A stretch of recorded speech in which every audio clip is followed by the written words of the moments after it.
She's a visionary thought leader, authenticity expert, and truth seeking provocateur. Our guest today sparks healing and transformation through her powerful life coaching and holistic wellness programs. She boldly inspires positive change that leads to ultimate well being through intimate conversations, weaving insightful humor with uncomfortable truths. Her courageous writing, perceptive speaking, dynamic coaching, and uplifting teaching invites us to discover our deepest truth, ignite healing, and live our lives with passion and purpose. As a survivor of chronic illness, sexual assault, bullying, and depression, who spent her entire childhood in and out of doctors' offices and hospitals, it was through the gateway of intolerable suffering that invoked her own radical metamorphosis and unearthed her life's work to help others shift out of pain into radiant wellness. A champion for radical self-care who has embraced the empowered divine feminine within, please welcome Sara Gustafson. Yay! Hey guys, Hi, thanks for Sara. having me. Yes, we're so excited to have you on.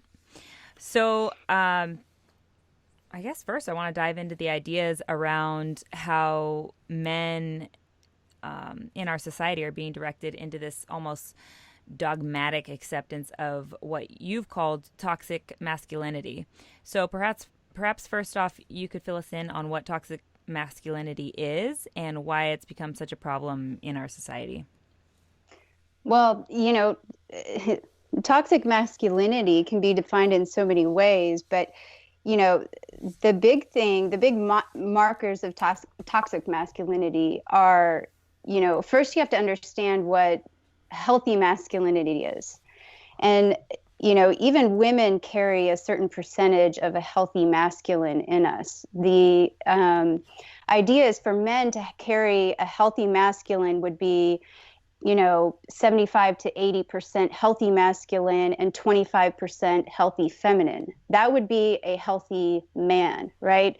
And then vice versa for women, healthy feminine, 75 80%, and then 20%, a healthy masculine energy. In the, post World War II era, when women had to go to work and do the men's jobs, you kind of see what unfolded after that. We had, women doing the men's jobs. The men came back from war. And then in the 60s, there was that revolution of feminism. And I think that was where we had the first sort of decade of women emasculating men. And what happens is when one, gender is oppressed, the other gender can only be shifted by oppressing the other. And that's when toxicity in that energy starts to manifest. So a toxic masculine is not assertive, they're aggressive, right? They're not powerful or they're not leaders, they're controlling. And, they come off domineering and maybe confident, but really they're lacking that confidence and overcompensating by being more, it's more of an overcompensation. And so going back to the 60s where we had that revolution of women's equal rights, we're burning our bras, there was this, then we kind of see the 70s and 80s, right? What happened was it was like a caricature of women's rights. We kind of had fun with it. We had fun with look how equal we are. We can do anything a man can do. And with the fun came the media storm and the cinema and the movies and the shows and the cartoons of complete emasculation of men. And the only response men can have to that is overcompensation in response to that. And so you start to see the response to the emasculation of men by, the behaviors. You see the behaviors that react to it, even in the movies, even in the shows. Take what you want. No means yes. it doesn't matter, right? There's a lot of rape culture that you see even in cartoons in the 80s. And even in the early 2000s, you see this, like in the what are those vampire movies, Twilight. Like it's sexy for a man to like stalk you and like be aggressively, tell you what to do. It's a toxic culture. And now you have our president who couldn't be more of the, in short, if you want me to just like be short about it, look at our president. That is a toxic masculine. And many, people have all their complaints, but what I see is a man who is very much in pain. Yeah.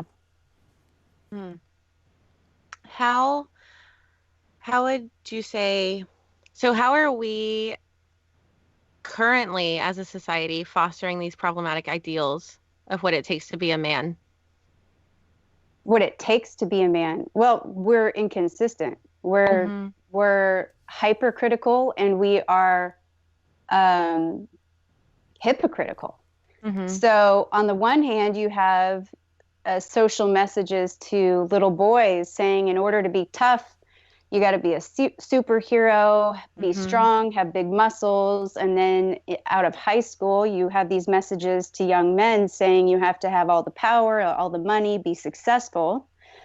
And then young men coming out of college are being given these social cues that you have to be the superhero and the Bill Gates, right? You have to be both of those and the Ryan Gosling. So you have to be sensitive and sweet, and you have to, read women's minds, but you also have to be a nerd who can know how to make all the money and be rich so you can buy all the cars and all the mansions and all that, get all the women. But you also have to be, a superhero who's strong and can take down anything and have that masculine physique.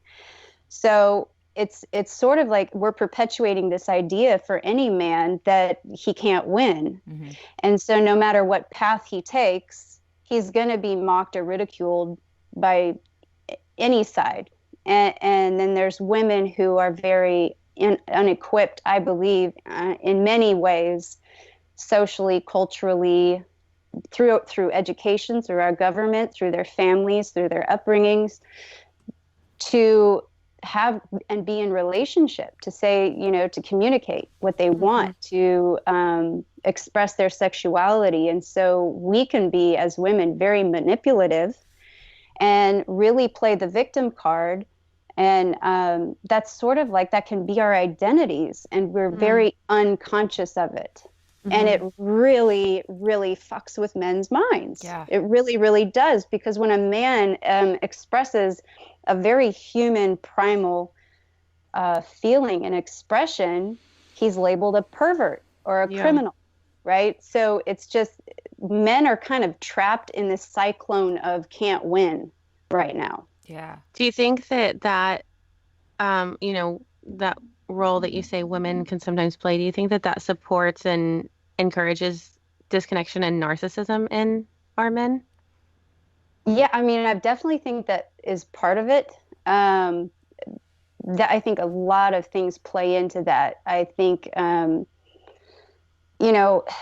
when we don't have that nurturing connection from like out the gate with our parents, I think we're all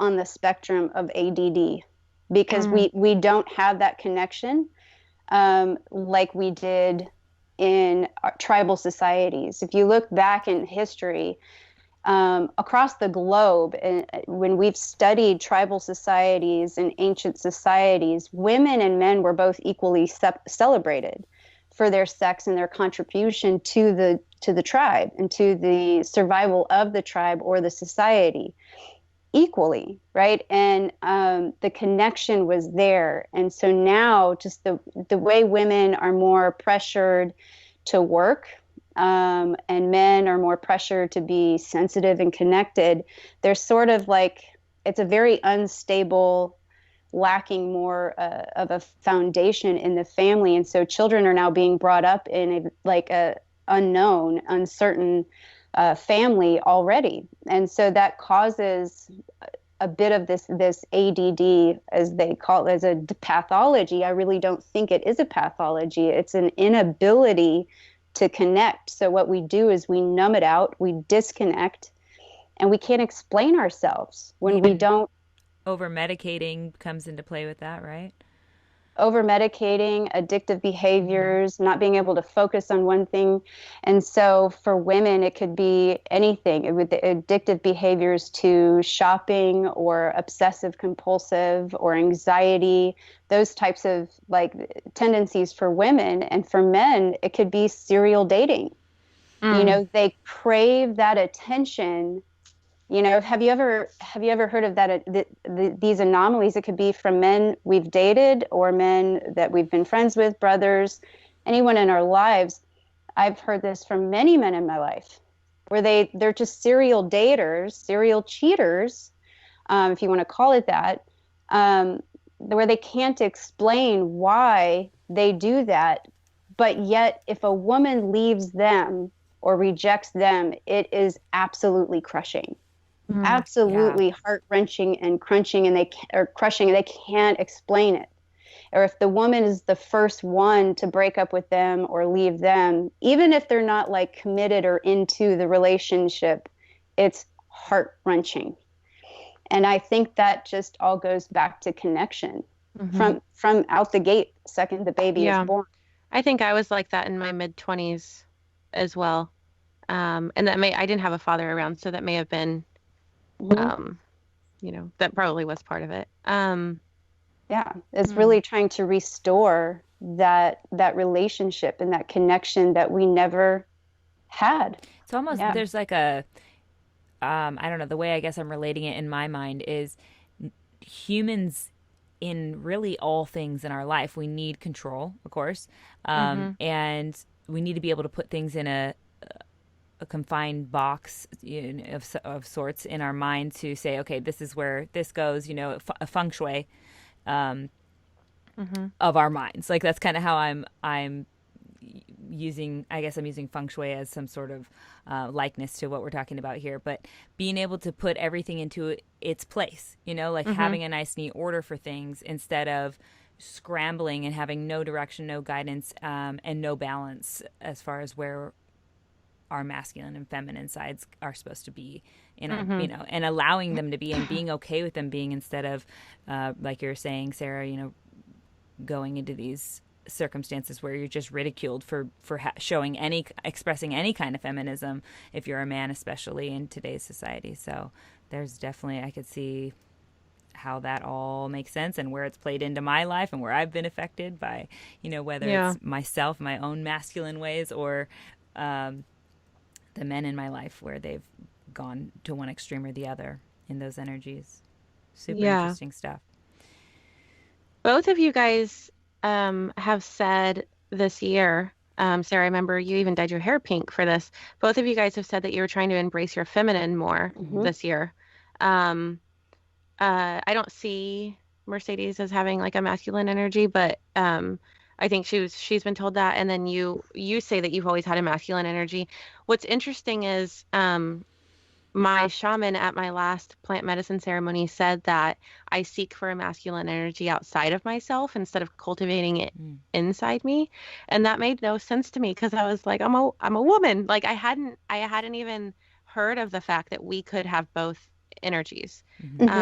So it was like when he said that, it was the first time that I realized like, oh, like I understand that I can be whole on my own, but I didn't know that meant having both energies really. Yeah, we each carry masculine and feminine energies in us. I mean, of course, when, you know, at the beginning of time, you know, and Sophia came and crashed into the earth and feminine was brought into us, that was the beginning of the feminine and the masculine, and you bring those together and then we're complete.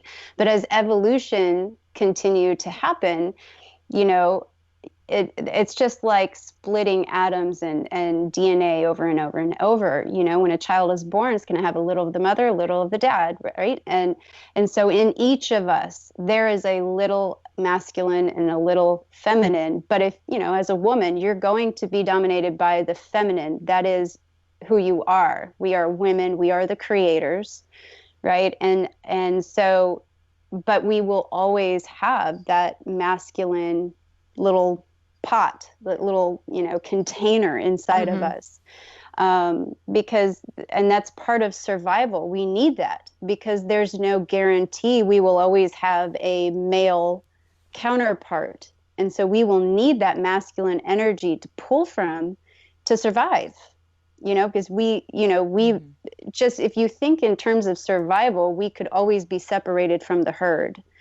And, you know, if you think of in terms of a wolf, the wolf is the only mammal that can survive if it's separated from its pack.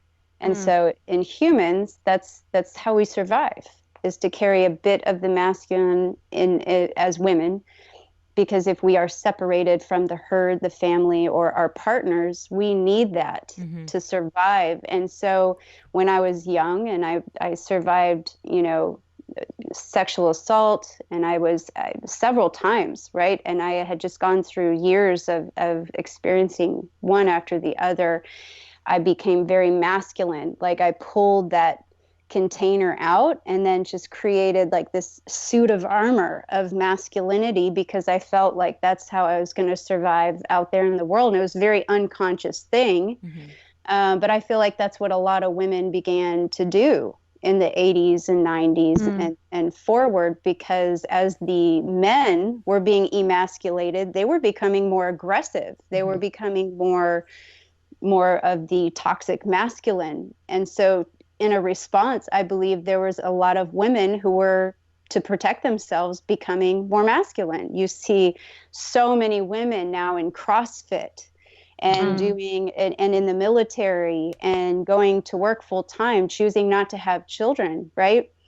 And what that does is it continues to perpetuate the toxic masculinity, because part of being a man, part of being a healthy masculine, is knowing you have a job, and part of that job is to protect your co-creator. And if you don't have a co-creator, then you don't have a job. Then you are not successful. And what that does to a man's ego and his spiritual self is it leaves him feeling empty. And what does a man need? He needs to empty himself, right? Like he needs to empty himself, and a woman needs to fulfill herself. And when we are separating ourselves continually away from each other and disconnecting each other and just pointing the finger, you're a victim, you're a pervert, you're a criminal, right? That's just what we're doing. We're polarizing each other and disconnecting. Women are becoming more masculine. Men are becoming more feminine or more toxic. What's going to happen when we have one group of extremely toxic masculine and then a group of women who are just very masculine? I mean, the world's going to end. It will literally end. It's going to blow up. Yeah. And I think that like with this, you know, current feminist culture, we're kind of, like you're saying, it emasculates men, but how is that current wave of feminism different maybe than what we experienced during World War II? Or any of the phases of feminism before? Yeah. I think it is changing, because I do feel like a lot of the women our age and a bit younger are starting to see this. I think they're starting to wake up.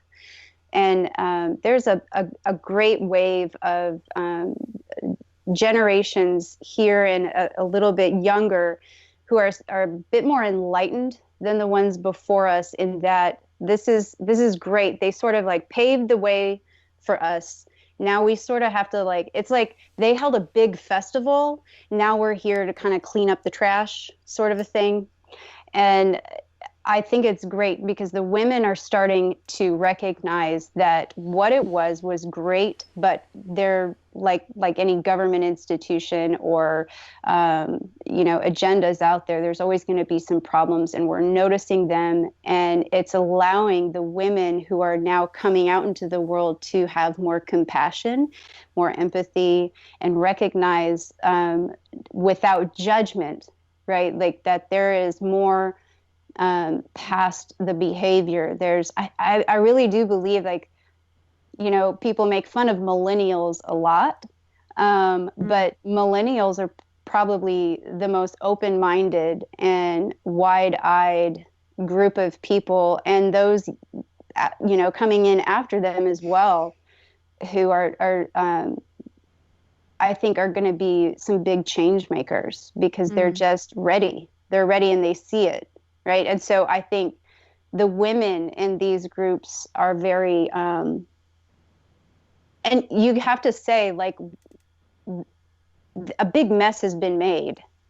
Right. So I think that the Trump administration is quite a blessing because it's like opening the curtains to what is still lurking and has been like under the bed. And so now we're not so ignorant and in the dark about what is still there. And it's very motivating to people who are innovative, creative, open-minded, and driven, that when they get out there, they have the tools and the motivation and the drive to actually make some change. But on top of that, they are very empathetic and compassionate people. So I do see this new wave going in that direction. It's like empathy has become trendy. It is, which is great, great. I guess I don't know how to phrase this exactly, but the idea of this non-binary almost movement that we're this phase, I guess, that we're entering now, and the openness with the LGBTQ community, do you think that all is coming about because of this imbalance of the masculine feminine energies? For sure. I mean, it has to, because when one is out of balance, the other one shifts. Anytime, if you've ever been in a relationship where with your partner, let's say, if you've ever been in a relationship where your partner has lost someone and is grieving, they become, the man becomes more into the feminine. Mm-hmm. They start, that energy shifts. So what happens to you? It naturally becomes more into the masculine, the more I've got to take care of and protect and handle this, right? So it's just a very natural shift. And you see it in relationships. You can watch it, in the schoolyard with children. Anytime you see a shift in your own relationship, that's what happens in the world, just collectively. Whenever one energy is shifting, the other one, it's just like magnets, they pull, right? And so that's sort of what you saw post 60s, in the 70s and 80s, where women were just, you saw in these sitcoms with like Roseanne and Full House and all these sitcoms where it's just so funny to make fun of what pussies men were. Just constantly how funny it was. And that's all it was. And the Sunday cartoons and your papers. And then what happened? Like, you have that shift, and then boom, it's just constant. It's just a huge rape culture. Yeah. That's the shift. And now it's just kind of turning on its axis the other way. That's just the natural way. So I see it as a good thing. Definitely a shaking, awakening for sure. And you talked about rape culture. So let's get into the Me Too movement. I don't really have an exact question to propose to you here. I just want to get your thoughts on the direction this movement is taking us, especially since it's having such an enormous effect on our male-female relationships and such.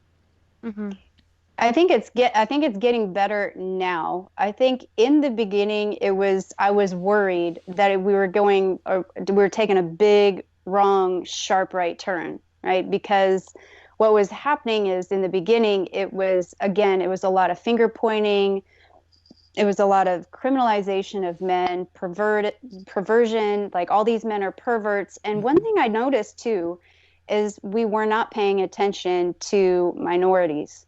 A lot of the minority women were being discluded from this movement. Now, it's great that we kicked out this thing into legislation. We got politicians paying attention to this. Well, they had to because they were part of the problem. But I sat back and thought to myself, I wonder what a lot of these minority women or women who still literally in America have to worry about genital mutilation, domestic violence, honor killings, and in low income communities, when all they're hearing about is this big Me Too movement and how successful it is, and plastered all over the news, listening to all this stuff about these very wealthy actresses, white women in hotel rooms that are like, $5,000 a night with these, producers. And it's just all high society stuff. Mm-hmm. But there's these women who are being flat out fucking ignored, right? And we're not talking about them and nothing's being changed for them. And so I thought to myself, I hope that's not going to be left in the dust, because you also still think about, and it's not even just socioeconomic issues. You also have to look at NFL players, NBA players who are getting away with domestic violence. Mm-hmm. Nothing's being changed on that level. And so I saw that in the beginning as a very serious issue. I also saw in the beginning an issue of sort of like the pendulum swung way too far the other way. Women were using outrage as a way to push this movement. And I feel that outrage is just another form of anger. Mm-hmm. And anger doesn't solve a problem. Anger only pushes the problem. Anger only triggers the other side. And what is anger going to do? Like, if you think about it, if you're with your husband or your partner or your boyfriend, you're pissed off, what happened? He's scared. Like, because an angry woman can really scare a man. And, if he's paying attention. And so if you have a country full of scared men, that's not good. Mm-hmm. You may push some legislation through, but that's not going to change anything socially. That I saw in the beginning, but there has been a shift. I feel like a lot of very conscious women and a lot of conscious groups did the right thing and kind of stepped in and laid the groundwork of like love, right? Mm-hmm. A lot of men came in, right? They were calling out men, and men were coming out, like Ben Affleck. He was like, I was a douchebag. Mm-hmm. I was a total fucking loser. And I touched this woman's boob. And that's, I have 2 daughters now. And like a lot of men started coming out and speaking up. And I think that started to make a difference in helping women sort of bring things down. And I think that's also very key, is accountability. So instead of defensiveness, I saw that as a very different thing this time around, is a lot less men were being defensive. They were stepping up rather than making excuses or trying to hide things under the rug or getting angry and shouting back, right? I saw a lot of men step up, and there were a lot of examples of that I can't just pull out, off the top of my head, but Ben Affleck came to mind. There were a lot of them. Louis C.K. Was one of them. He was like one of my favorite comics, right? Mm-hmm. The guy is hilarious. Mm-hmm. And Aziz Ansari. So that was one that kind of bothered me a little bit, because as the movement was kind of going and going and going, you kept seeing one story after another after another. And I'm like, great, these women are finding their voices. But this was a date that like just went bad, right? And now this guy, his career is gone. Right. So let's talk about that.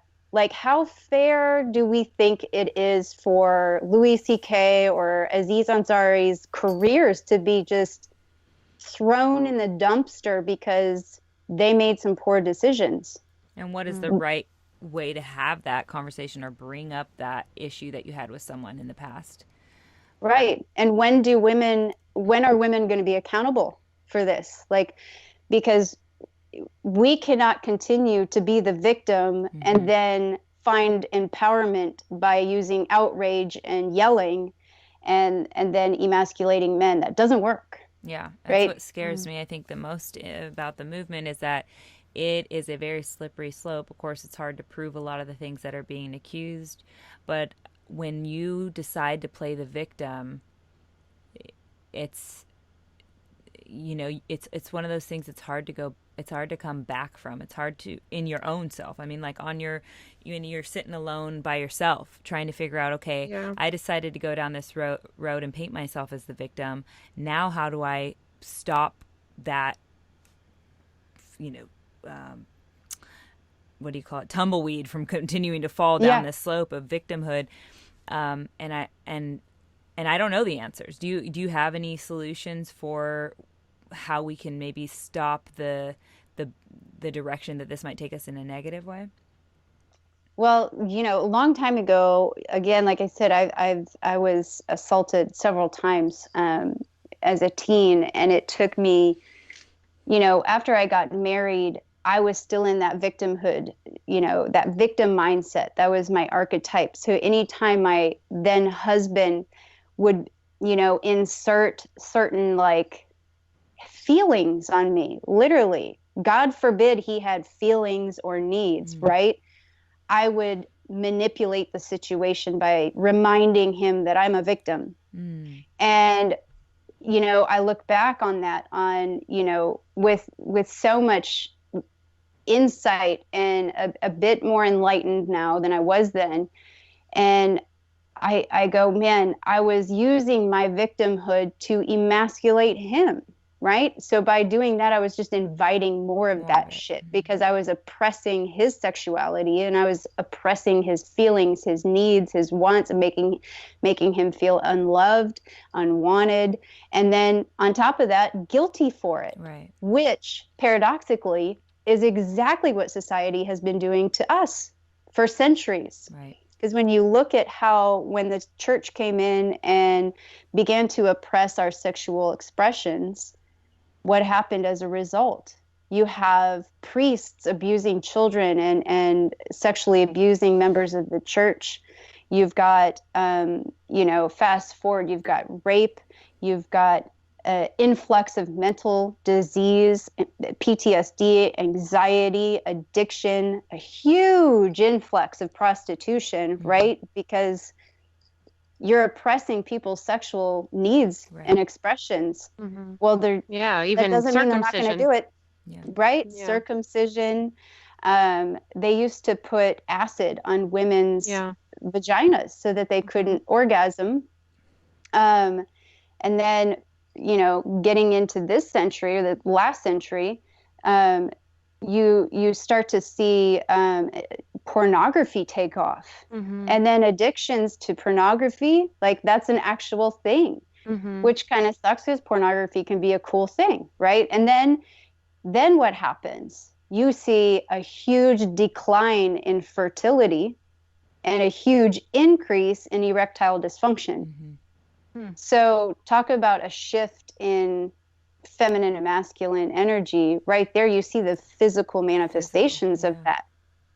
And so, when we're talking about bringing up our masculine armors, for women, and what I would do post high school, right, is put on this masculine mask, thinking that made me safe. But what it did is just invite more. And so in order to get out of your victimhood, you have to just be honest with yourself. That's what's really hard for women. And what I have found, not only with myself, but with coaching and counseling women, is sometimes the hardest thing for a woman to do is to be accountable for herself, because we're brought up with so much shame and guilt that it's literally painful. Like almost physically painful. It's like a tangible thing to show a woman that this thing that you've been doing, this, when you try and tell a woman that this being a victim is actually producing the problem, it can be physically painful to tell her that. But the best way to show someone that is to draw out empathy. So the paradox is, what you're doing to a man is exactly what society and the world has been doing to us our whole life. Yeah. And that's the easiest way for me to work with women, is by pointing that out. I think it's with the Me Too movement, it's hard because I think what the women being in that situation didn't feel heard. Their no didn't feel heard, right? And so for me, I have two Me Too stories. One was just a date that went wrong, but one was a photographer in LA, a very well-known photographer. And I went to his studio and he said, okay, here's what's going to go down before we even shot a photo. You're going to go down on me. I'm going to go down on you. And then I'll make sure that you get published 5 times. Wow. And I had just moved to LA. I started bawling. And he said, oh, you stupid little Texas girl. You think you're going to make it out here without doing sexual favors? And started talking down to me. So I start crying harder. I leave. Well, like 5 or 6 years later, he wrote me a message on Facebook after reading my blog and saying like, hey, like, I'm so sorry. That was a really dark time for me. I did some bad things to a lot of models. I'm not the same person anymore. So when this whole Me Too movement came out, I didn't speak up because I'm hoping that what he said is true. But had he not sent me that message, I think for me, the whole Me Too movement, I think the whole goal is keeping it from happening to other women, right? Like, you don't feel heard, and so you're speaking up, you're being super loud, and you're angry, and you just want, like, you want something to be done so that this doesn't happen to other women. So it's like, it's hard because I understand the victim side of it that you're saying that, you know, can be damaging, and certain ways about going about the Me Too movement can be damaging. But it's like, when you go through something like that, as you understand, I was assaulted throughout my childhood as well. All you want is to protect other women happening to them. So it's, you know, it's a thin line and it's hard. It is. And I almost wanted to somehow start this second movement and have it called Me Too and, right? Because it's great to have everyone feel safe to have their voice. But when you start to have women posting their stories in the New York Times or the New York Post, absolutely destroying men's careers over a date gone wrong, like your story with the photographer, or my story of my events that I went through when I worked on Capitol Hill, like, they're like flat out, I could call very many people out and it would be legit. But if you had a bad date, that's where it's like a very gray area. Great, you have a voice, but where do we draw the line? Who's responsible? Is it the author of that article? Is it the publishers? Because Me Too movement, something like this gets a lot of traction, and which means they have a lot of readers and a lot of women out there who are emotional. So that's where you get the media shitstorm who just wants to make money off of our emotions. So they will publish just about any goddamn thing. And that's the negligence and the irresponsibility of people who are like, I will pick up anyone's story if you've got any shit on some celebrities. And that's where it gets gray and muddy and murky. And so the Me Too and, in my head, is, here's my story, and I love you and I forgive you because you are just as broken as I am. Right. And when I look back at my first you know, aggressor who had done, you know, what he had done to me when I was 16. I carried that for the longest time, and I was angry about it. And I wasn't only angry at him, I was angry at my parents because they didn't do anything about it. I was angry at his parents. I was angry at my peers in school. Mm-hmm. And I was just kind of angry at a lot of people because so many people knew about it and didn't do anything. And I had a lot of people to forgive, but I walked around with a lot of anger. And when I really came to that realization by putting myself in, you know, taking myself out of the situation and asking, what does it take to actually behave that way, to commit an act like that? What does it take for a person or a man, let's say, to do that? What has to be broken? What's their story? Make the case for the other side. Yeah. Right.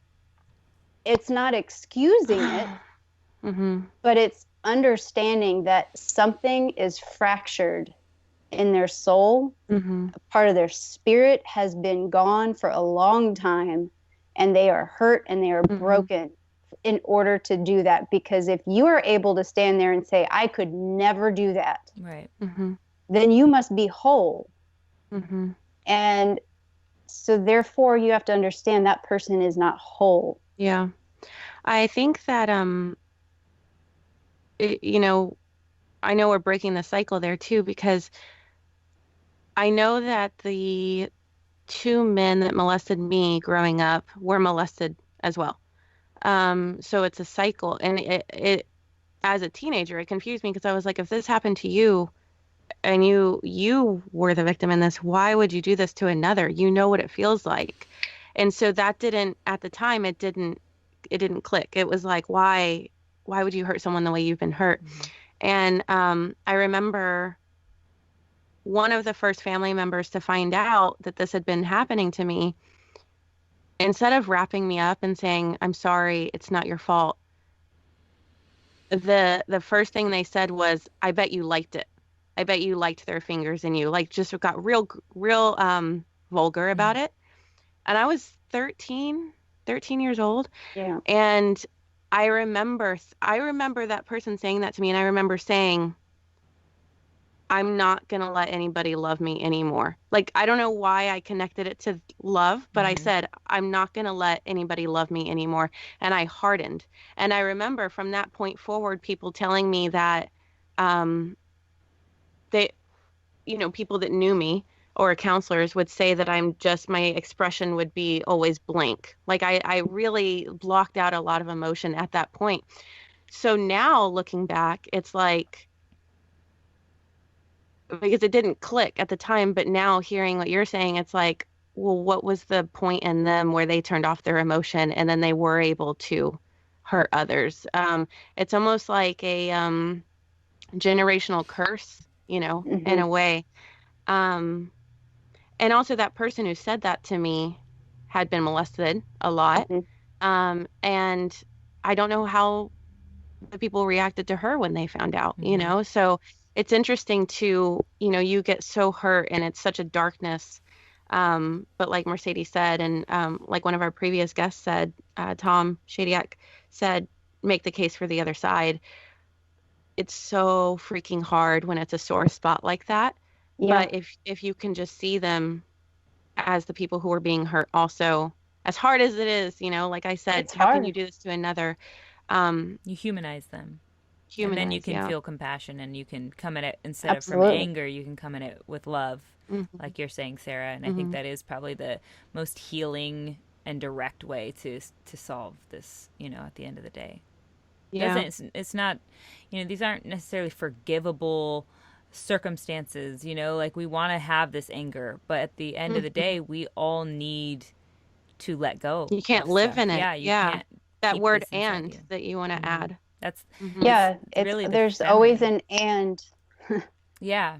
The Me Too movement, right? I have and very that is masculine, part of being and feminine.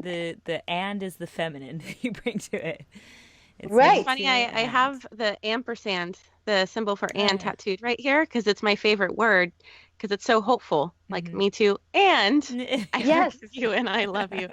And it's such a DBT practice, dialectic behavioral therapy, with it's such a very big practice in DBT is to always say and instead of but. And so I that's don't like the word why, but. yeah, I mean, I like the body part. I don't like the word. yeah, like butts, but not but. It's not excusing behavior or actions. It's understanding, and it's creating the other side or the other person to be a human being. Because this is something else I always tell women when I'm coaching them. I always pose in the form of a question, because we can easily, women are really good at this too. We are very good at pointing out how people are living their life wrong, the way they have wronged themselves or others in their lives, how they're fucking everything up, the way they're parenting wrong, or the way they're like talking to their mother wrong, or in the relationship wrong, etc. So isn't it fair to say that somebody would be able to tell us how we've done something wrong, lived something wrong, been wrong, or wronged another person, right? Because we can't go around thinking that no one can see our faults, that no one can, like, we're not fooling anyone. Right. Because if we can see everybody's shadows and everybody's darkness, what makes us think we're fooling anyone? Right. And then on that note, I always ask, are you perfect? Have you hurt anybody? Have you ever made a mistake? Have you done anything you regret? Do you think, looking back, that you have ever broken someone's heart, that you have, hurt a friend, that there's anyone in your life or in your past that may, you need to apologize to, or have a bad memory of you in any way, that you may have bullied or not known that you were bullying, right? There have been many times where people have brought these things to my awareness that I was not even conscious of. Like, and Alex, my husband's really good at this, because I'm just a very busy woman, and I've always got, several burners going on at the same time, 3 kids, running a business, and I wear several hats in the business. And so my mind's always going, and I often am very careless of how my tone is, or how I say things or respond, and he will point them out to me. And before, many people don't point these things out to me, and I think that's another thing women don't do. We'll say it to our partners, or we'll complain to other people, but we don't say it to each other. And so it's very important, because we just go around thinking like we haven't done anything wrong. We're perfect, right? And so who's to say that we are perfect? And so if we know that we have a good heart, and that our intentions are good and our intentions are pure, and then, pinch our skin, we're human, right? Then so are they. Yeah. We judge others by their actions and ourselves by our intentions. Exactly. Right? Right. So flip the coin. How do you think all of this goes into play with our romantic relationships? Like, how we may project our parents onto our partner, the woman, the father, and the men, the mother somewhat. I think we always do, because we come from a mom and a dad.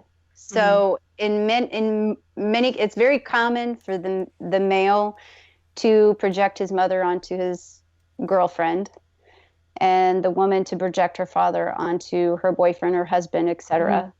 But in many cases, depending on your upbringing, the male can project both onto the wife or the female partner. Or even in, if you have 2 women in relationship, right? And they're both projecting their fathers onto each other, that can get very explosive, right? Or 2 men in a relationship with each other. And so it really depends on the background, or so we are basically projecting onto our partner what we did not get from our parent, that we need from them. That's the first one. And then we project on them what we did get from our parent that we expect from our partner. So if your mother was always very doting and on top of you all the time, she was cleaning up after you, doing everything for you, as a man, we may get into a relationship and we just kind of expect and project that onto the wife. Expect her to be mothering.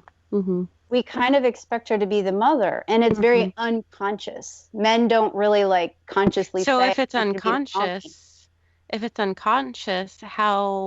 do we stop it? You have to have a very conscious conversation. And trust me, this is something I work on, continually, all the time. I mean, I'm 38 years old, but Alex, my husband, is 30. And so, for instance, I'm a very masculine woman, and I kind of run the business, right? And he's the head practitioner. He's like the Doogie Howser, like Einstein practitioner. But I kind of do, I'm the counselor and the therapist, but I do all the business running and the management. And he can be very feminine. So he's a very nurturing guy. So in the way we balance our lives and our marriage and our business together, whenever I have extra work to do, he would, at the drop of a hat, go hang out with the kids. And he's really, really good with them, and he enjoys it. So that's how he's we a kind great of dad. Yeah, he really, really is. And talk about masculine, feminine. He gets a lot of shit for that. So a lot of shit for that. But neither here nor there. What happens with him is, because I can be very masculine, but also sexually I'm very feminine, he tends to project both father and mother onto me. So I like, when I've got my CEO hat on, it's hard for him to see me as the CEO and not the like over assertive father, over assertive Russian father he grew up with. It's a trigger for him, right? And so if we get into like little spats, we have to pause, and often I have to remind him, because I'm conscious of it. That's how two partners need to be conscious with each other. Instead of getting into back and forth of the egos, the woman has to be conscious of where the trigger is coming from for the man. And I will pause and say, I want you to hear me as the CEO of our company, not your father, not your naggy wife, the CEO, right? Like, this is the hat I'm wearing, right? And then if I'm, at home, and we're just like talking and chatting, and I'm super stressed out. I mean, there's nothing that stresses a man out than a woman who's stressed out. God, you can say that again. Right? Because they don't know what to fucking do with our emotions, right? And this isn't going to be the first time you've heard this, but when we say I need or I feel like, right, their response, the first response is, because they're the man, is, well, why do you feel like that? You just gotta blank, blank, blank. Yeah. They just want to fix it, right? And make the feeling go away. And then they feel like you're not listening because you're not doing those things. Right. Yeah. Right, exactly. Or they just tell you why you don't need that thing, or why you shouldn't need that thing. Boom. Yep. Problem solved. And that just makes you even more pissed off, because you're not being heard, which triggers your childhood thing, because all you wanted as a little girl was to be heard. Right. So you're just back and forth, triggering each other's childhood shit. So if you get together and have a conscious conversation of what each of each other's triggers are, and what your biggest emotional, hang-ups with the other person is, because triggers are only a mirror of each other, of what you're doing too, right? So if I'm triggered because Alex is interrupting me, it's probably because somewhere unconsciously I know and recognize that I do the same fucking shit to him too. Yeah. Right? And that is my soul is just trying to help me out and be like, Sara, like, grow up. That's all it is. And you're going to get in the same fight over and over and over again until you snap out of it and just recognize that, rather than pointing the finger at the other person and blaming them for your trigger. So we project our parents onto the other person. It's really, that's our own unhealed childhood wounds, Right. that we want them to lick. So then it's about, I mean, taking your whole story in there, from like how you go through a day being the CEO and going to being a lover and being a mom and all these things. It's about consciously moving in and out of the energies, being, you know, quote unquote, energetically agile, and finding what places and times of the day, or, you know, parts of your life that you have to play the omega or the alpha or whatever it is. You have to like put that hat on in the moment. Just being conscious of that, though, is a job in itself, isn't it? Yeah. It's hard. I mean, I would tell you that, you know, we work with Paul Chek, and it's been definitely a road, and we're both Chek practitioners. But, you know, one thing that Paul has told us both is you both chose each other, and now we run a business together. We have children together. We have a blended family. And he said that, you know, this is the quickest way to spiritual growth. Yeah, just And doing it. You guys just took like the speed train.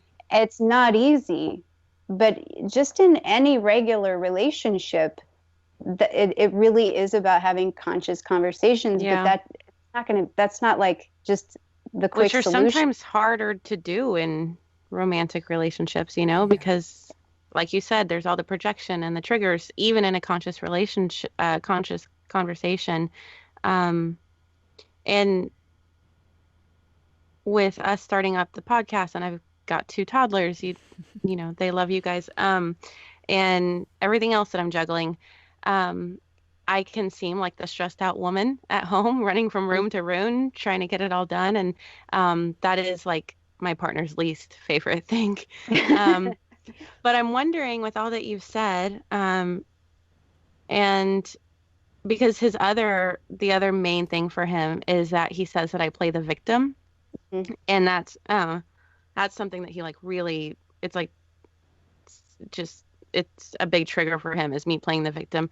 I'm wondering if I can learn to cultivate that masculine energy in me, if that you know, victim mentality may take a back seat.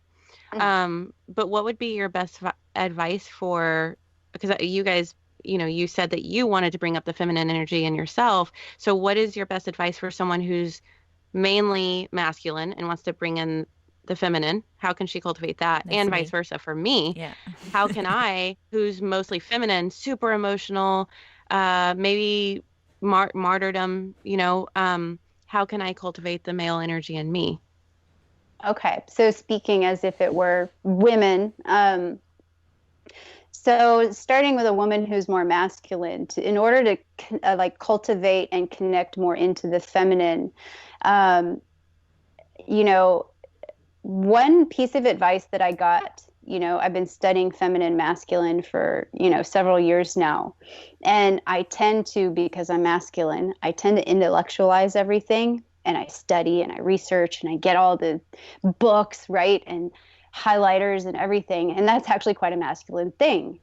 So a feminine way of doing things is to really just sit with it, turn on an Audible and like burn some incense, you know, get some smells in the room, anything that's using your senses, not your brain.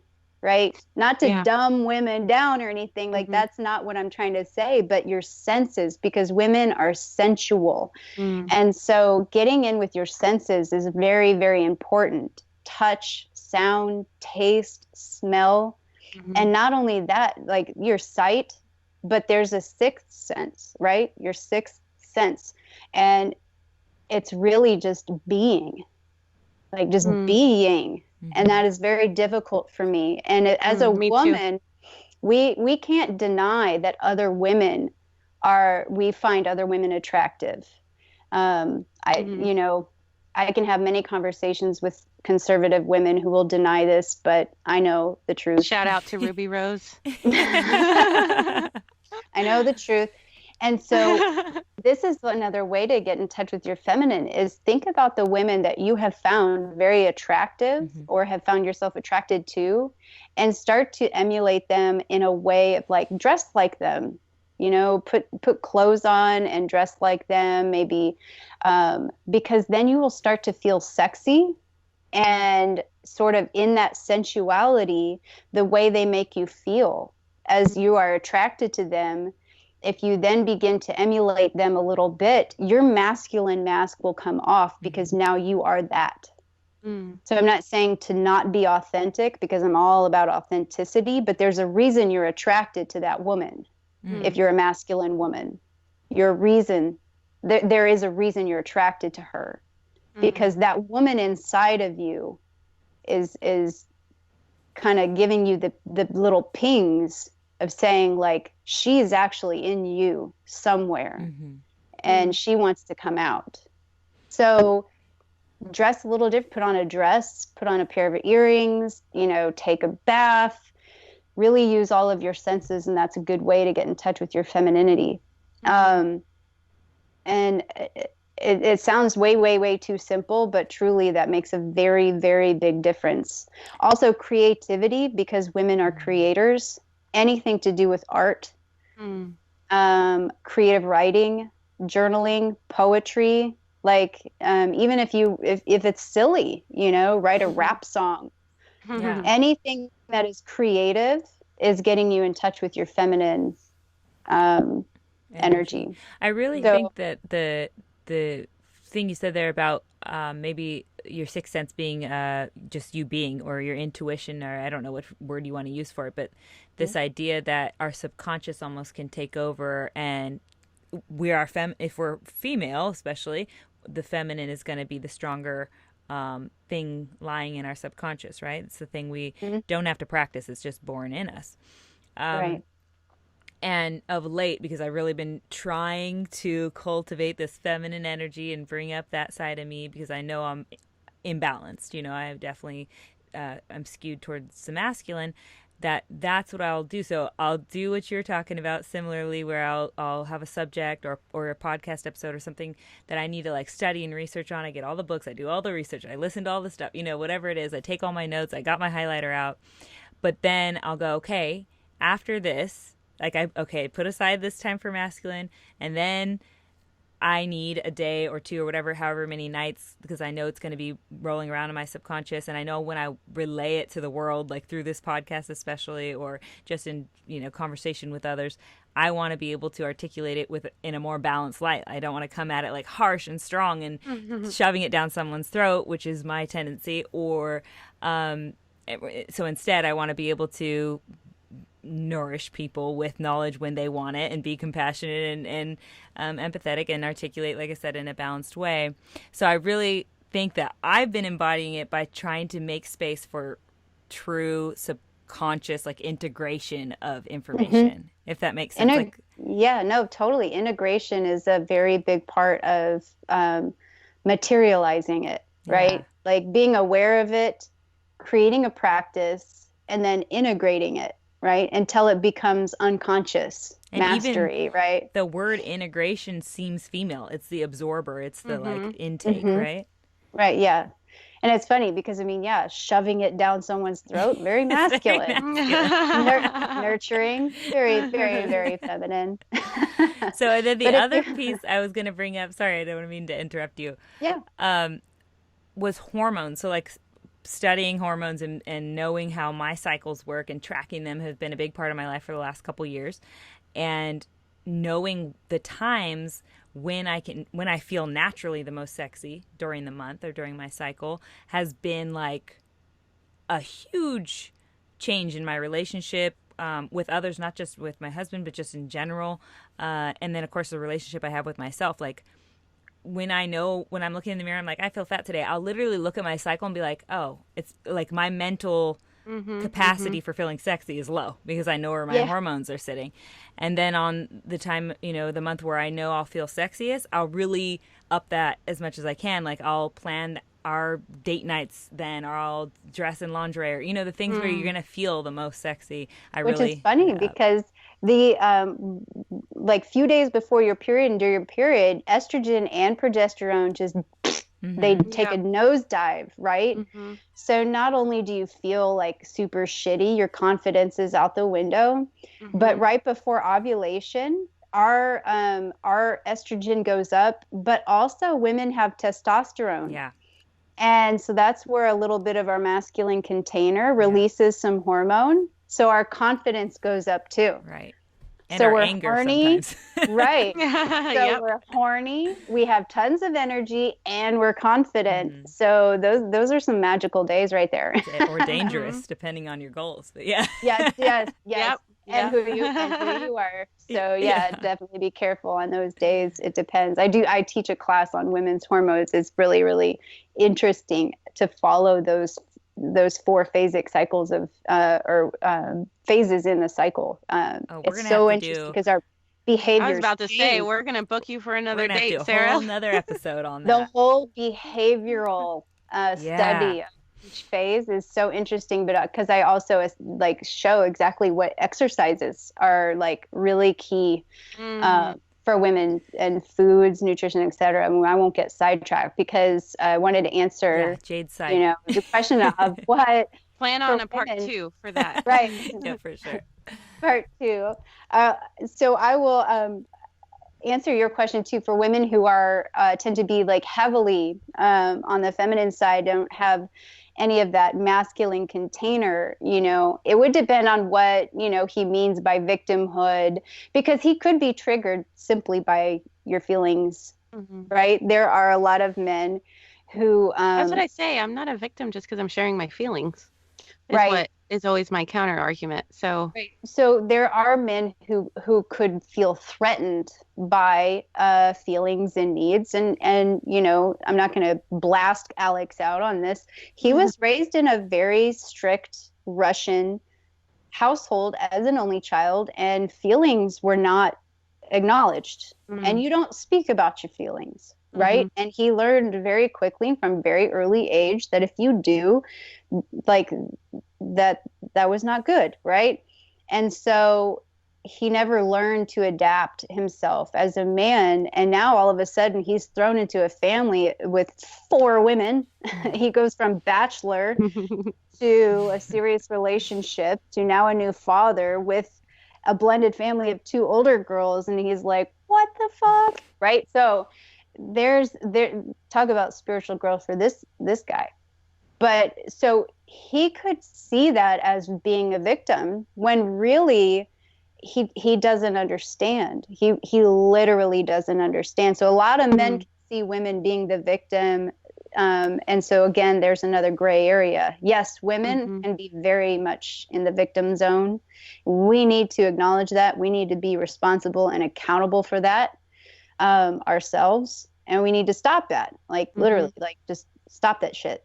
But men also have to understand that just because we are sharing our feelings and communicating our needs, that doesn't make us a victim.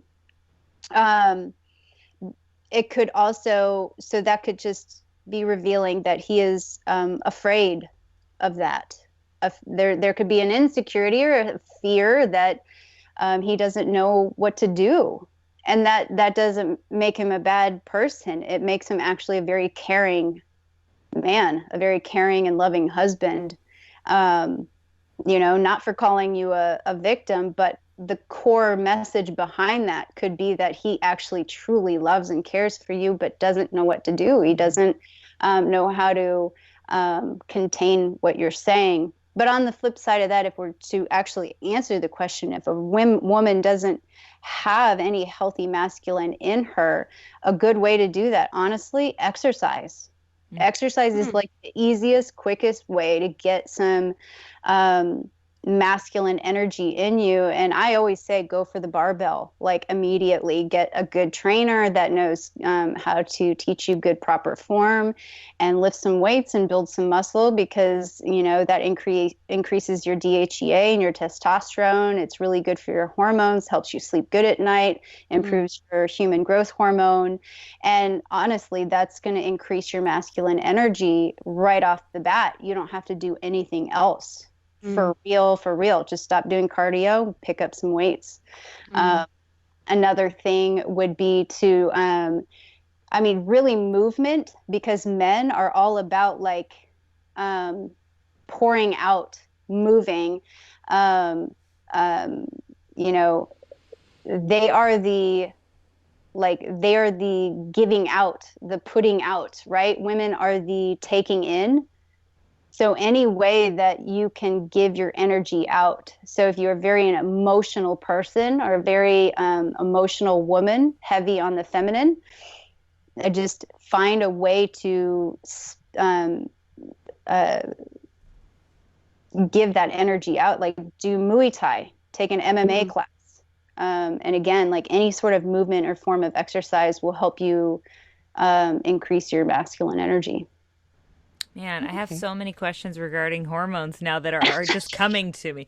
Start writing the outline, Mercedes. I know, right? I have a whole entire course on it. Yeah. So just exciting. A light little touch on that. I have to. How often do you see, or would you call it, the hormones come before? I mean, do the hormones always come before the energy? So in other words, the masculine hormones are what really are producing the energy that you're seeing in a person, or is there more to it than that? There's more to it than that, but it's definitely multidimensional. But you could definitely say that one's lifestyle and emotions and thoughts and behaviors will affect your hormones for sure, because they are on the same pathway.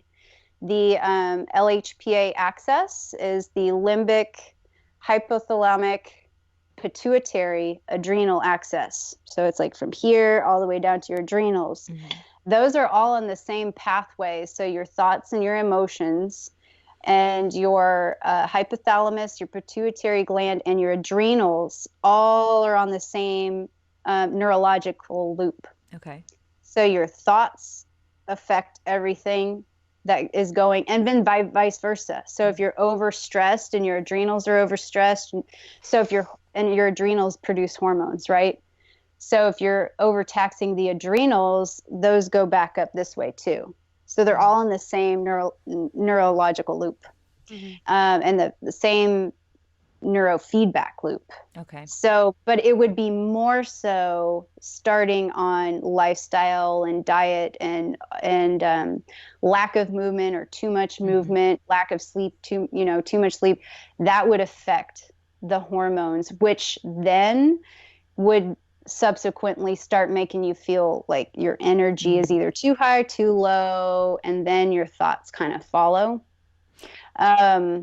Or it exacerbates what you already got going. Thoughts that are already there. Yeah, for sure. So you can change your habits in order to change your hormones, or almost, I mean, I'm assuming that if you changed your hormones, medically, if you went in and you were using some dosing of bioidentical hormones even, or whatever kind of hormone you decide to take, or even maybe supplementing in a certain direction, you could potentially kickstart a new habit, because it's going to be what's the tendency for that hormone to want you to do. Does that make, you know what I'm saying? I'm like, what comes first, the chicken or the egg in that situation? But I think it's kind of all, it's a blurry. They're all connected, but that's why anything that's synthetic, that's why we tend to not recommend taking a ton of supplements up front, because if you don't fix the behaviors or the thoughts that got you into the mess in the first place, you're just kind of like pissing and shitting out hundreds and hundreds of dollars worth of supplements. Yeah. Right. Yeah, my cortisol is really high. I don't know if you've had yours checked, because I know you and I both talked about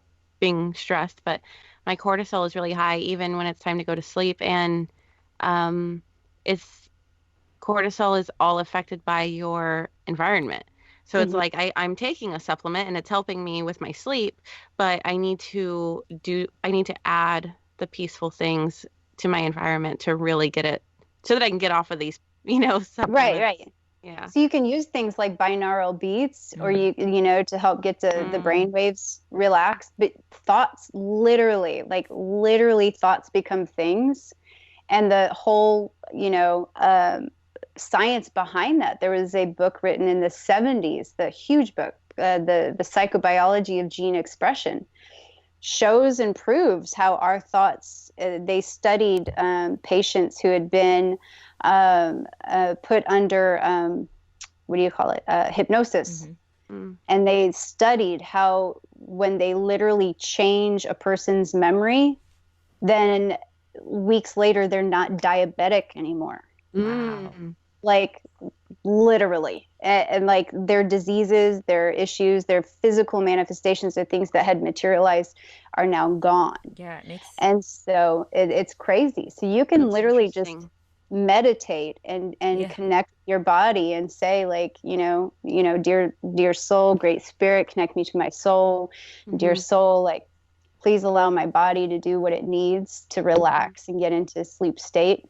And then believe that it is, believe that it's already in that state. And then your cortisol will start to drop. Yeah. I wonder if that, like being able to find ways to step out of your victimhood, or like we were talking about, finding new, maybe it's even positive affirmations or something, an affirmation that causes you to think in a different direction than being a victim would change something like letting external things bother you as much as they did before. I don't know. That's just so interesting to me. There's so many ways we can change our brain. It's all in us. We just have to. I mean, women we don't need to demand power. We already have power. I mean, we control the economy. Like, we literally control the economy. Without women, the economy would crash.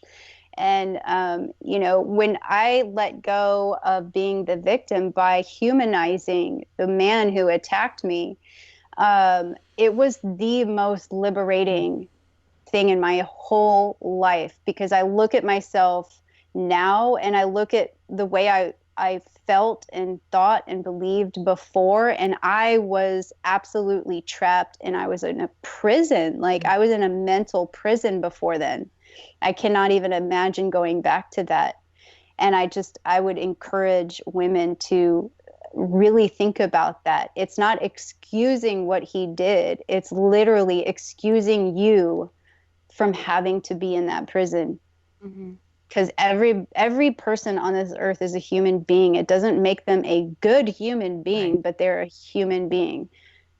And they have a fair place in this world, just like you do. Right. And if you were a victim in any way, you certainly deserve to let that out of your life, instead of holding it in. All right. So I'd like to dig a little deeper into the ideas you have around sacred sexuality and how all that we're discussing today affects sex. So can you go into that some? So sacred sexuality really is just about honoring what we were, what we've been given from the beginning of human existence. I think I touched a little bit on it before. If if you go back and look at all of the studies on ancient societies and tribes, both genders were equally celebrated. Women were actually considered lame if they did not have sexual interest or could not express themselves sexually, or they were not interested in sexual partners. So they would have congregations of women who would take them into enclosures and teach them how to masturbate and how to pleasure themselves. And this is all across the societies across the globe in several different cultures that this was practiced. And same for men. It was considered like this man is lame, or at the time, ancient times go, they were boys. But if they were not expressing themselves sexually, they thought they were ill. right? So men would congregate around them and teach them this, right? They were not shunned or shamed or said, go hide and do that in your room. And, they weren't hiding dirty magazines under their teepees, right? This was something that was absolutely celebrated. And sacred sexuality is first and foremost your sexual expression and relationship with yourself. And I think a lot of people miss out on that, and I did for most of my life. And is getting to know you, what you desire, what you like, what makes you feel good, and how you feel about yourself. Being intimate with yourself is absolutely one of the most sacred things you can do, one of the most sacred forms of intimacy and meditation and connection to the great spirit and your higher self that you could ever practice.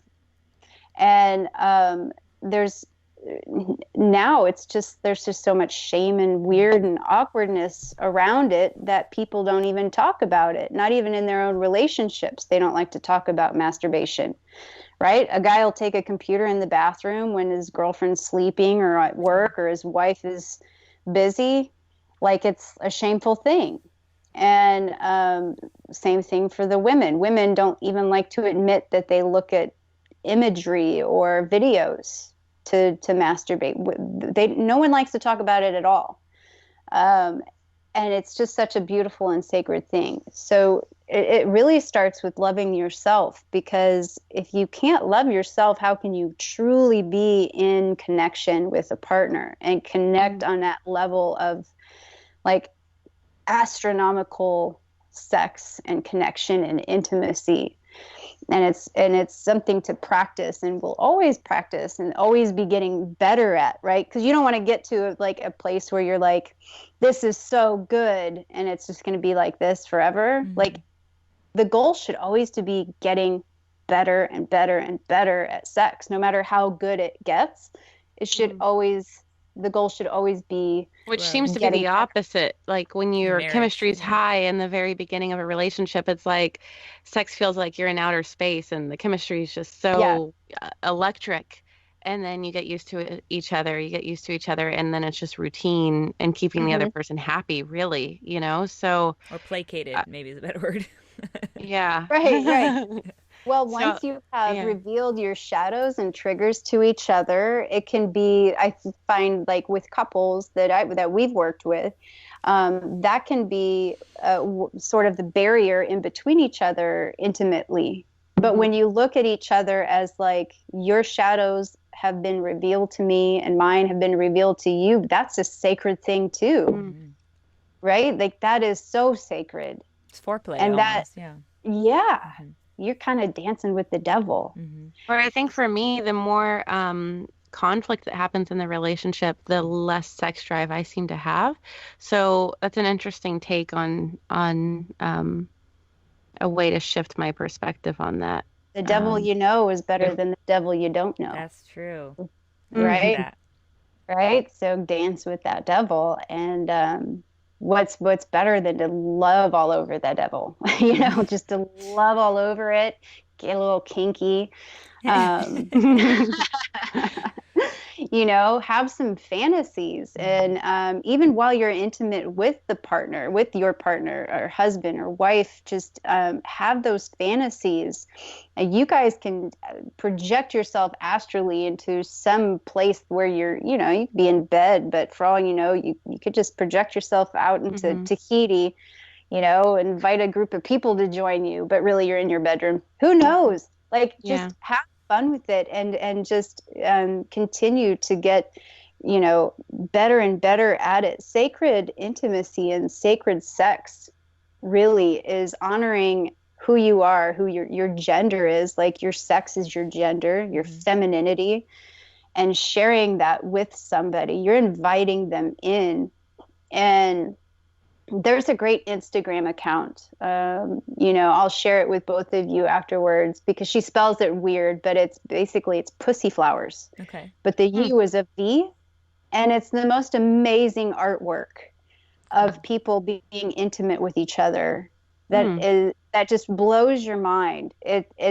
And so talk about sacred sex. It's just looking at this artwork is just, it's like one of those things like, oh my God, like a vagina has never looked more magical. Like and like guys and people all the time joke like penises aren't exactly like the most beautiful thing in the world, but they actually are, right? They're the staff, the sword, right? Like they are the most majestic, beautiful things. And that is what you bring into your body to connect with the masculine. And that is just sacred. It's just absolutely sacred. And so if you're in a relationship and there's conflicts, understand that the conflicts may disconnect you from each other, may polarize you, but sex actually brings you together. It's bringing you together. When you are having sex and you are performing together, you're connecting, and those conflicts are not there, right? That's a way of tuning those conflicts out. You're connecting. And the conflicts come when you're not making time for the intimacy too. And I remember Alex saying one time, like, with you and I running around the house like we do, that sometimes he'll just say, can you do that later? So I think that's an important question I can ask myself. I can do this later. I just need to get in the habit of making time. Or can I make space for love now? And the answer's kind of always yes to that. So if you can remember that question is the question. Yeah, instead of thinking about like what it is that's pissing you off or something that has been left open that you want to click. That's a thing that women do, though. That's a very female thing, because there's the difference between men and women. Women think with both sides of their brain. Men can only think with one side of the brain at a time. And because we have both doors open all the time, it's very difficult to like shut both and go like, right? Like, and then have a project left undone or the dishes undone or like things undone. It's very difficult for us. It's very like, because... And that's another thing. Men are very acute. They can see things like a bird flying. That's why they're like good hunters. Women are peripheral. We can see things like behind our heads, right? Something trying to creep up on our kids. Right. That's why we are good mothers. And so it's so difficult for, and one thing that is good for us to understand, we can't expect the man to think like us, and men cannot expect us to think like them. We just have to find our way in the middle. Right. And so sometimes we have to just accept that we have peripheral vision and nothing is going to like stop being in our peripheral. Right. Like there's shit's always going to be in our peripheral. And for men, there's always going to be danger. There's always going to be something to hunt, something to see, something to distract themselves, right? There's always, like, they have to accept it. So do we. And so both of us just have to come into the middle and say, fuck it, right? Yeah. You think about something that makes you hard. I'm going to think of something that makes it tingle down there. And I'll meet you in the bedroom. And then let's just fuck. Because it's going to be amazing. And then afterwards, like, how can you regret any of it? Like, you can't, like, how are you going to regret an orgasm? You can't regret an orgasm. Yeah. So, as long as that's happening, right? Right. That's happening. If you focus, you take yourself out of the peripheral you're talking about, I think it'll happen. Yeah. And that's a good way to bring in your masculine, too. If you're a woman who has, a hard time bringing in a bit of the masculine natures, like, take control in the bedroom, get on top of that man and tell him what you want, or don't even tell him, just take it. I mean, as long as he's willing, don't be too Donald Trump about it, right? The man runs out crying. I'm married. There's a woman standing there with a whip. Okay, so we have a question from the Magic Mob. Tanya on Instagram asks, since there seems to be so many varying definitions of feminism, I was wondering, what is your current definition? There's just so many. I think current definition, I mean, this would just be like an opinion, I think. Um, like current definition of feminism would be, this is really hard to answer because Equal rights, right? It's such a feminism, turbulent topic all the time. I feel like a if good word, turbulent, if right? we For that. yeah, turbulent. But if we can frame it Tubular. as more of a conversation instead of a definition, like why does it have to be so defined? It's more of it's an energy we're talking about, feminism, right? So something more fluid than Yeah. defined. I think it's a conscious understanding of our, energetic powers to create, movement and love and, forceful change in the world around us. Because, you've got feminists who may use outrage or protest. You've got feminists who may use victimhood and emasculation. You've got feminists, right? But I think really the healthy definition of feminism is the conscious understanding that women are equal co-creators and we are the creationists in this world that manifest and materialize the movements and shifts with love and compassion and nurturing, because the masculine may be the builders, but we are creators. That is what women are. So nothing can be done without women. So we are the creators, and we've got equality. We don't need power. We don't need equality. We've got it, right? We just need love. We just need to have compassion and empathy and love and share more of that and create with more of that. We also need more beehives in the community. We need more, because that's what women are. They're great at being together, like sisterhood. And women create more and better things in groups. So I believe that is going to be much more powerful in terms of building a better future and a much healthier future. Yeah, I like I love that. definition, because I think right now, the way the word feminism gets thrown around, it's kind of scary sometimes. Like you're saying, it can come from a really abrasive place. And some of the ways that it's being used feels like I don't want to tie myself to that, but the Right. actual word, female, and the idea that we're talking about today of this feminine energy and how do we incorporate it into our life is so, like you said, it's more about thinking about how we're equal and letting that exist and letting the masculine feminine energy exist. I don't think, like you're saying, it can exist without this yin energy, without this female energy that's so soft and allowing. And when you think about the masculine side, that's a little more concise and defined, and maybe blunt edge, sharper edges and that type of thing.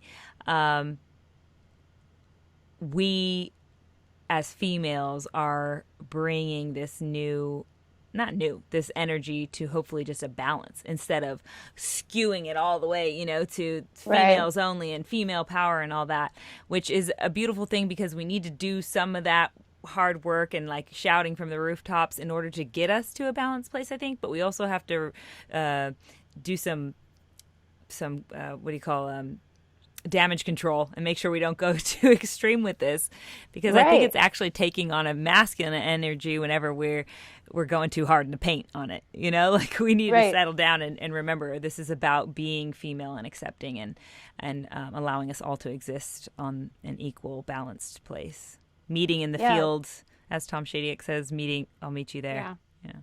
Embracing the co-creation. Absolutely. Just co-creation, embracing it. I mean, that's why, my individual Instagram was Women Who Raise Hell, because it's all about paving the way.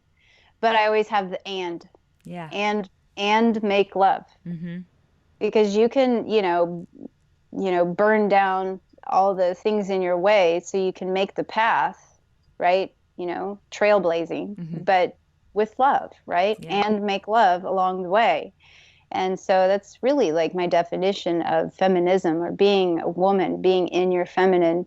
And what was her name?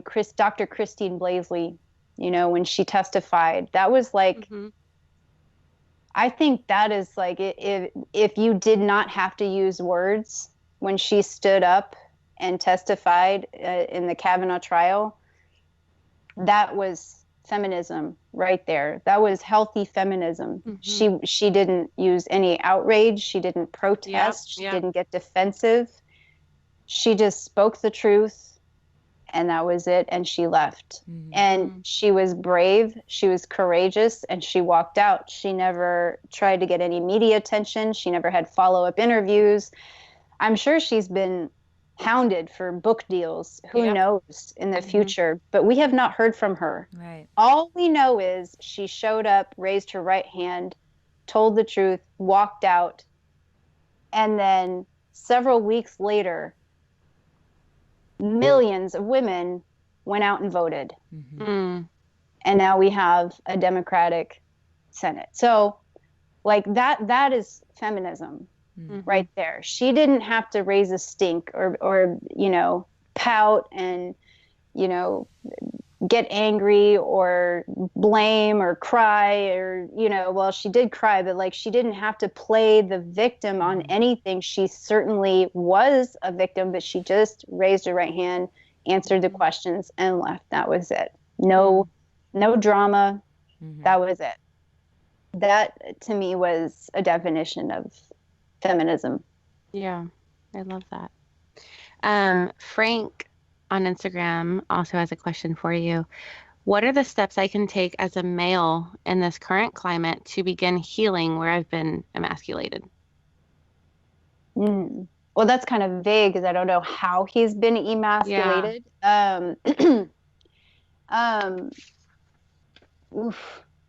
It's so open-ended. Like, was it by your mother? Was it by your spouse? And what kind of healing? But let's say, like, there's so many ways women emasculate men. It can be subtle.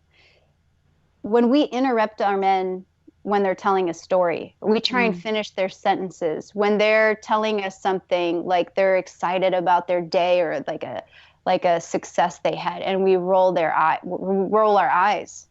Right? Like, no big deal, or, oh my God, he's like telling a joke and he's like, thinks he's funny, and we're rolling our eyes. That's emasculation. Like, that's totally, we're castrating our men when we do that. And that can be very subtle. But it's also still as damaging. But there's also the emasculation of, you're no good. Why don't you make more money? There's the emasculation by other men. And so to begin to heal really is like, it just depends on what does it look like for you? What does healing look like for you? So I can't tell anyone how to heal until I understand, what does healing look like? Like, what does it look like for you? Yeah. Do you want to be fill in the blank, Yeah. I mean, the biggest thing again is like building up your masculine, and the quickest way to do that is to remove inflammatory foods and go pick up a barbell and start lifting some weights, or join some MMA classes. Because you look back again, start studying ancient cultures and societies. That's what they did. They hunted, had sex, cooked food, and they fought. So for men to build up your masculinity in a healthy way, do some jujitsu or some Muay Thai and lift some weights and eat some healthy food. And really just start taking care of yourself, like a hunter would in primal ancient societies. And you will feel that masculine energy rise in you. You really, like, truly will. Take your shoes off, stick your feet in the dirt, and just, act like a primate for a little while. Caveman. Roll around and just, be goofy, be a kid, and be a caveman. And Yeah. that will heal that emasculation, whether it came from your mother, your sisters, your family, other men, or relationships. Mm. It Lifestyle is a big way to get that back and start Sure. healing that. Mm. And then it never hurts to add, journaling or meditation or therapy or some sort of getting it Mm-hmm. out in words as well. Yeah. Yeah, I mean, it really does materialize it. But again, journaling and meditation is a very feminine Mm-hmm. energy. And so you want to use your meditation in some sort of movement. So Tai Chi would be like a masculine meditation, right? That's cool. Uh, Tai Chi would be a masculine way to meditate.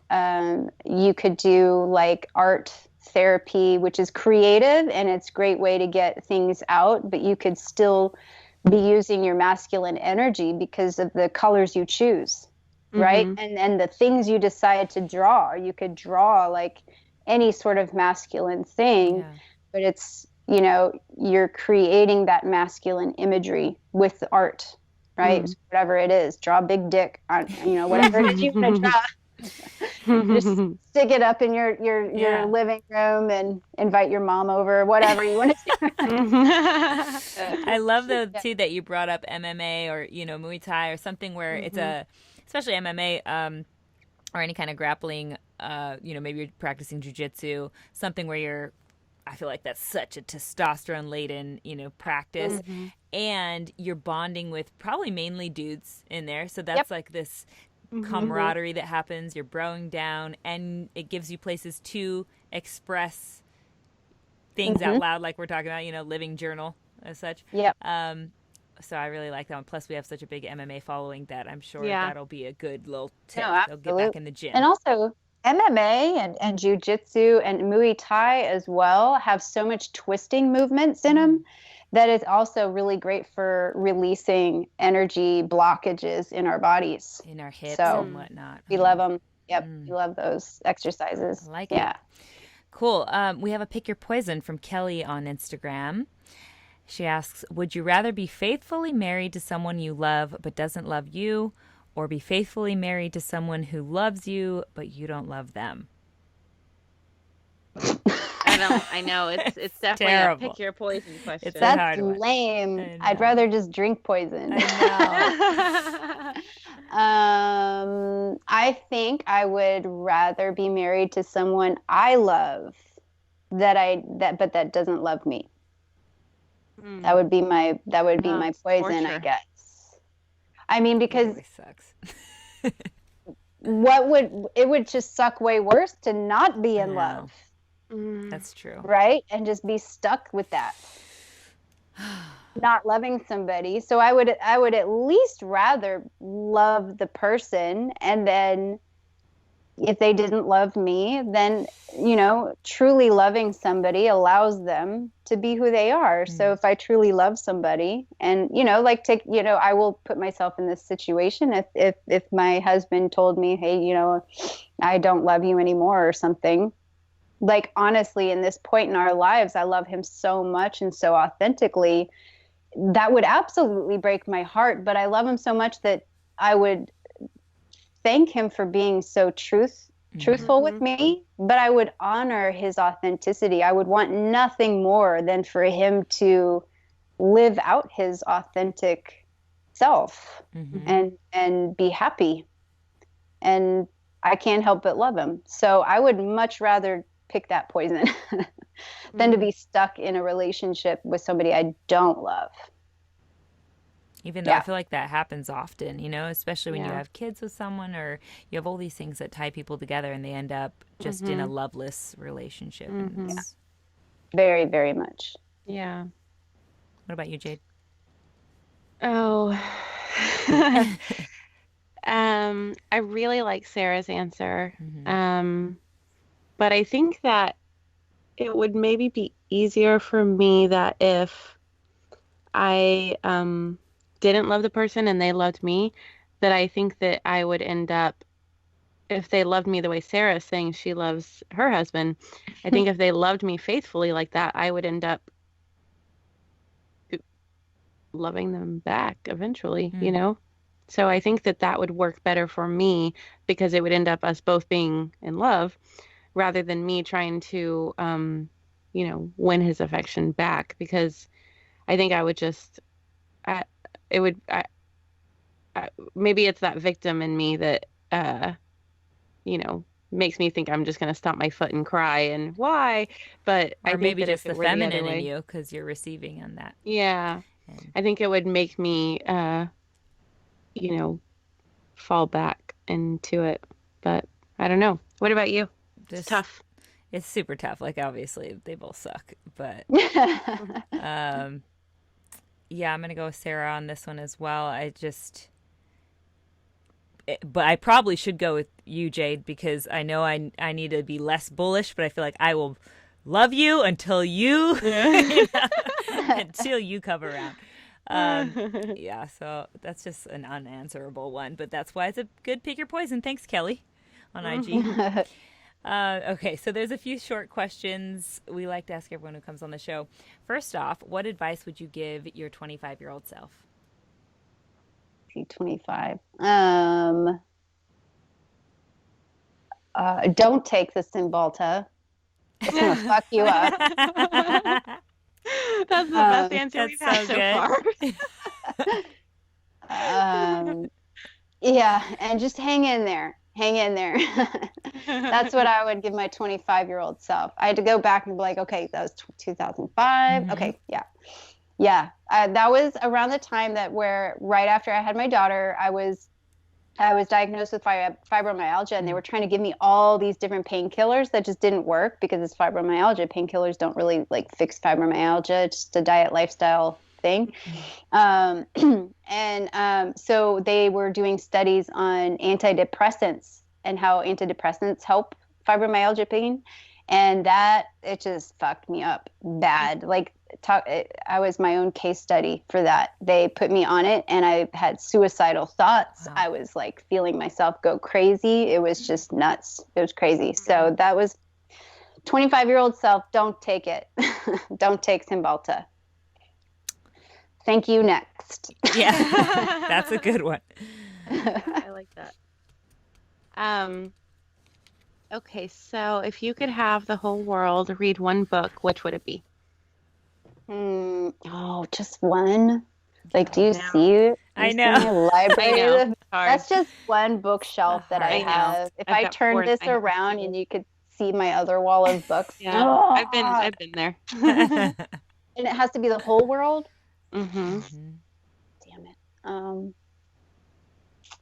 I would say, where is it? It's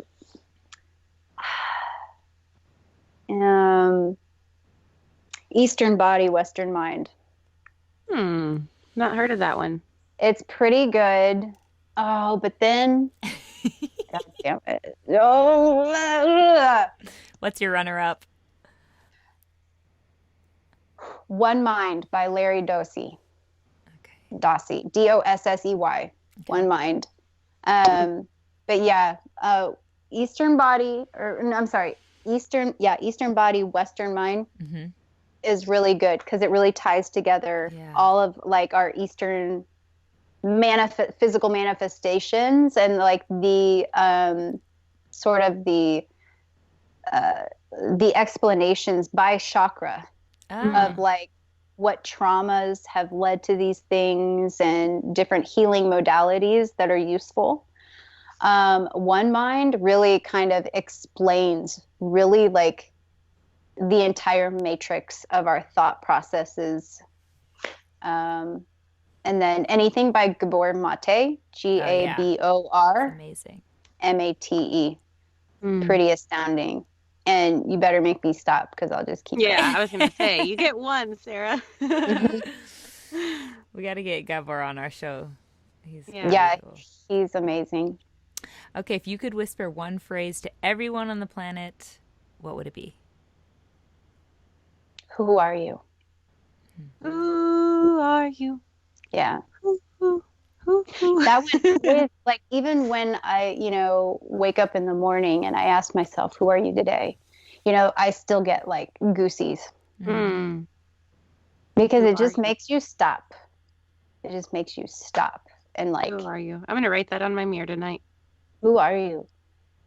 Without a name, Mm. without any descriptive like physical things. Mhm. Like, who are you? Yeah, I your like that a vibration. lot. I like that Right. too. That's one of my favorite songs. It didn't seem like it, but that's one of my favorite songs to just let loose to and like dance in the living room with my kids. And I sing it to them, and Soul will say the after I sing "Who are you?" He'll go "Hoo hoo hoo hoo" like an Yeah. owl, but Jaya will go, "I'm Jaya. Why do you keep asking?" It's so funny. The parent is supposed to be the one who's annoyed for I repeating know. themselves. How many times do I have to tell you? That's cute. I'm Jaya. Jaya. Funny. That's so cute. Oh my God. But I love that. I think that's my favorite one so far. Yeah, it's a good Who one. are you? Yeah. It does make you stop and go, shit, I haven't asked myself recently. You know, like I really need to Yeah. reassess And is it in this. alignment with my actions? Mm-hmm. Yeah. Mm. I love that. Well, Sarah, before we let you go, where can people find you and your work? You know, you can always tap in on Instagram. We have Instagram is primal_fusion, or at primalfusionhealth.com. And I also have Instagram, Women Who Raise Hell. You can find me Mhm. there. And that's where you'll usually find me, ranting Mhm. away and posting Yeah. I like your post. my biggest ones. My latest ones today were about, the nativity sets, with the cages around them for a big message to the church. Mm. But I really like Women Who Raise Hell on Instagram. That's more of my, passion projects. Mm. And where you'll see a lot of the emotional stuff and a lot of the talking about men and women and energies and more the current events and topics that make you stop and think, a little bit more provocative. Mm. And then Primal Fusion is a lot of more of the integrating the health topics and pretty much integrating everything, mind, body, spirit, and the more provocative topics woven into it. So Mm. Cool. Cool. Yeah. You're one of my favorite. We follow you on the Magic Hour, and I Mhm. follow you on my page. So either way, I'm seeing your posts. Yeah. Either way, I log in. Yeah. Yeah. Well, thanks, Sarah, so much for being on the show. Yeah. We would love to have you back on and talk about hormones. Yes, please. I Yeah. already am Anytime. making a I'd love list. to. Cool. I love to. I love to talk about them. Yeah, Yeah. this has been We're fascinated. really So eye-opening. I like I said, because I have now more questions, which means I yeah, the didn't whole get time I enough. was like, I am emasculating my partner. But We that's all great. are. I mean Yeah. that's not great, but that's great to have something so That's eye-opening, great, and just Jade. a small conversation here. So I hope our listeners get a lot of the same value out of this that we did today. That was awesome. I'm Yeah. excited for the Yeah. feedback. Well, if you can just hit stop on the Audacity and then send it the same way you sent your test and Okay. just title it Sarah Sound or whatever. Okay. Yeah, Cool. cool. And then Oh, we'll send you. I was gonna say, Yeah, keep your computer open until it sends all the way through WeTransfer because it takes them a long time because might this is take going to be a this long. is this is a Yeah. long interview, so Yeah. it might take like 20 minutes. But yeah, and then the week that we air your episode, we'll send you some promo. Um, because this was a long one, we might do like two parts. Okay. And I'm thinking we're gonna do it the first and second week of February in the theme of Valentine's Day. So I'll let you know though, a week out, and I'll send you promo material just if Okay. you can approve it and all that. Yeah, sure. With hashtags and everything. Mhm. Yeah. Awesome. Yeah. Cool. Thank you so All right. much. Yeah. Okay. You guys too. You guys are beautiful. Thanks for Thank having me. Thank It was you. good to talk to you. And yeah, let me know if anytime you want to talk about hormones. Oh yeah. I got binders upon binders. Yeah. Cool. And let's We meet can at a chat park about. soon. I'll text you. Yeah, we should.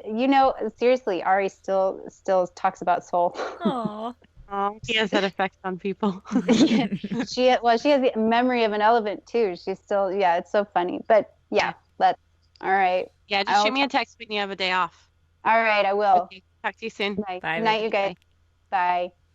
Bye. Um, all right. I don't have that much time, so Yeah, let's just move through. yeah. All right, that was pretty cool. I have got all Oh, kinds of questions percolating for our next session with Sarah. oh, I know. That's why I'm like, all right, let's hang out soon. I Yeah. got more to say. I got more to hear. Oh my Um, God. Okay, so while we let that integrate into our brains, mm, into our subconscious, let's get on to our magic tricks today. okay. Well, my magic trick has a lot to do with this episode, even though I didn't know it was going to. But it's to get your hormones checked. There are many ways to do this, but what I did is I just went to a place called Any Lab Test Now, and I got my blood drawn. They were able to test for everything, like all my vitamins, all my they checked like, I don't know, over 80 things, and my hormones were included in that. And it was around $100, but it was so worth it um, because then I took my results to a naturopath, and she also had me do a saliva test for my cortisol levels. And I'm so glad that I did both of these because through this, I found out that my body was not making progesterone at all, which is really important.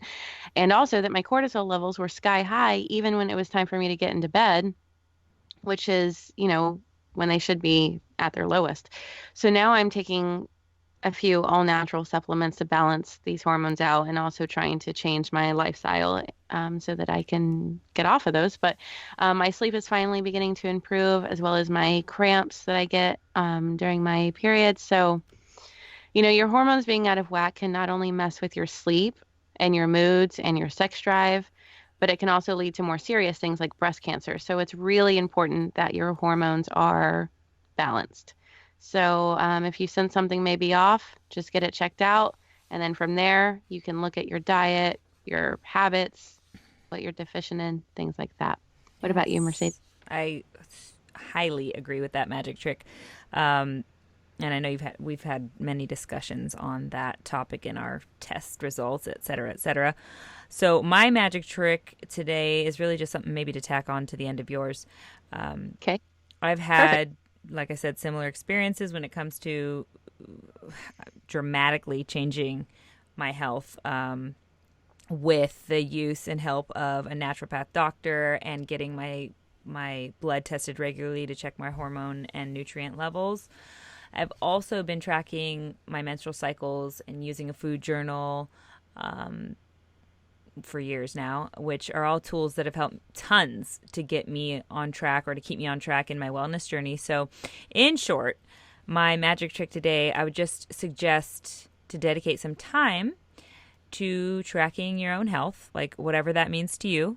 And I think a great place to start is by going and getting your hormone levels and nutrient levels tested with your blood, like we were saying, and working with a good ND, so naturopath doctor, Mm-hmm. if you can find it. Mm-hmm. That's what you're looking for.